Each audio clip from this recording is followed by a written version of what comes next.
Всем большой привет! Тема сегодняшнего ролика: как посадить матку, ну, допустим, в отводок или в семью.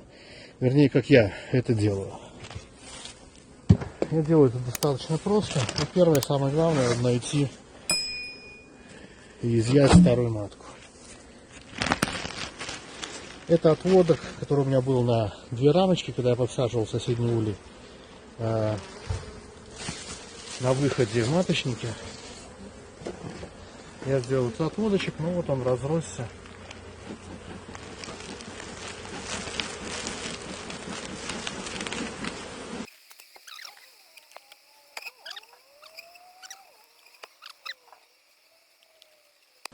Вот маточка, очень даже хорошая.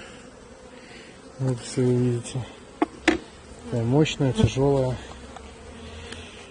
Выводил я в прошлом году, но придется ее забрать.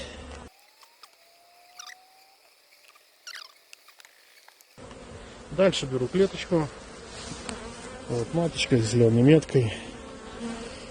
И ставлю ее просто вот так вот стеклом, положу вниз. Вернее, нет, стеклом наверх. Уже закрою сверху холстиком, чтобы через отверстие у пчел была возможность кормить маточку. Это отводок, от него я не жду меда в этом году. Вот. Тут из 1, 2, 3, 4, 5, 6, 7, 8, 9, 10 рамок. Я просто в прошлый раз смотрел, так или иначе было там порядка 7 засеял. Поэтому я подставил 3 рамочки. То есть им есть куда развиваться, поэтому пока не трогаю. Прерываюсь. Прошло почти 2 суток с того момента, как я положил на рамке маточку. Сейчас просто не включил вовремя видео, потому что спохватился. Что касается маточки, не знаю, видно не видно, она жива. Отверстия не запропульсованные абсолютно. Корм, ну, изнутри немного подъеден. Что я буду делать сейчас? То, что, вернее, я уже начал делать сейчас. Я пересмотрел вот эти рамки, нету ни одной, ни мисочки, ни одного маточника. Сейчас еще посмотрю вот эти 3 рамки и приму решение.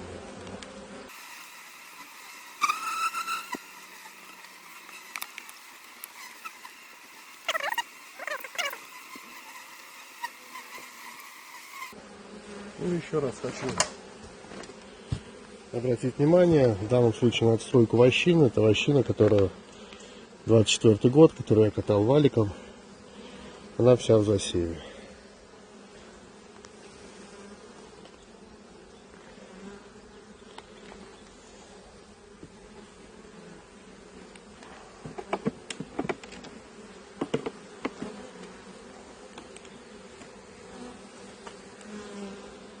Здесь тоже начали тянуть вощину, но это пустая рамка.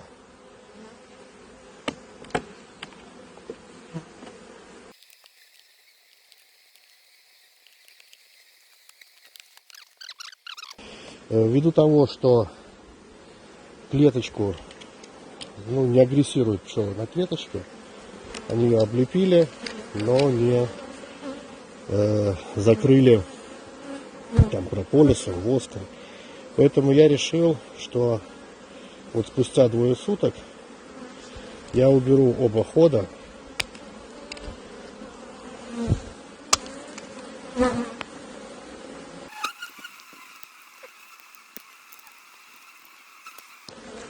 Я убираю оба хода. Вот маточка, надеюсь, видно она внутри. И также кладу на рамку.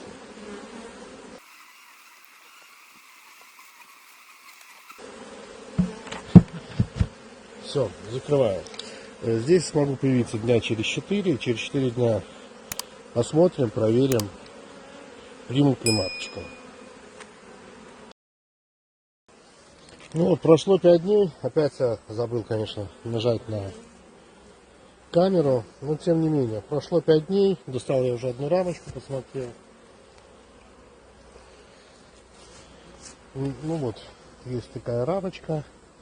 И сейчас мне надо либо найти маточку, либо найти яйца на рамках, чтобы понять, есть прием или нет.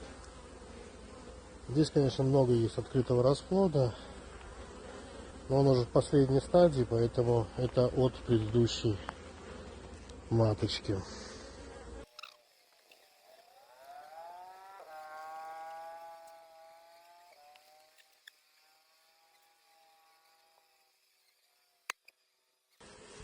Ну вот на этой рамочке, не знаю, будет вам видно, не будет.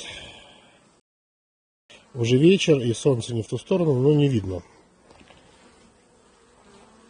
В общем, рамка в засеве, здесь есть яйцо. Значит, в улье есть маточка. Можно ее не искать.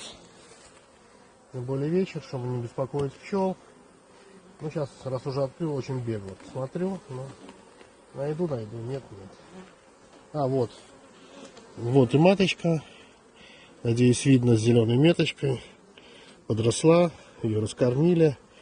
Что мне даже кажется, что... Ой, она прямо сейчас посеяла яйцо.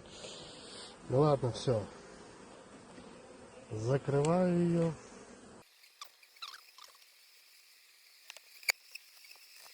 Ну вот таким образом я вам показал, как я подсаживал маточку в такой вот отводок. Достаточно быстро. Как вы видели, полежала клеточка с маточкой. По внешним признакам я понял, что они ее не атакуют, они к ней относятся нормально. Открыл сразу оба отверстия, и дальше они ее спокойно приняли. Но надо понимать сразу, что это отводок небольшой, то есть он на 10 рамок, 5 рамок дедановских. И они достаточно хорошо приняли, и сейчас идет такой поддерживающий взяток, небольшой, но он есть. Поэтому я делюсь только лишь своим опытом и не говорю, что в большие крупные семьи надо подсаживать, не выдерживая в клеточке долгое время маточек. Но это вот был один из способов. Безусловно, что касается этого отводка, я его расширю. Дам еще рамочки 4, наверное. Переформирую, сделаю 2 корпуса. Но это уже отдельная история. Моя цель, меда я, конечно, отсюда брать не буду. Моя цель, чтобы в зиму пошла у меня семья, как минимум на 14 рамках обсидки, 145-х. Ну а дальше будем следить за этой семьей. Всем большое спасибо, что смотрели. Продолжайте смотреть мои ролики, а я буду продолжать смотреть за своими пчелами.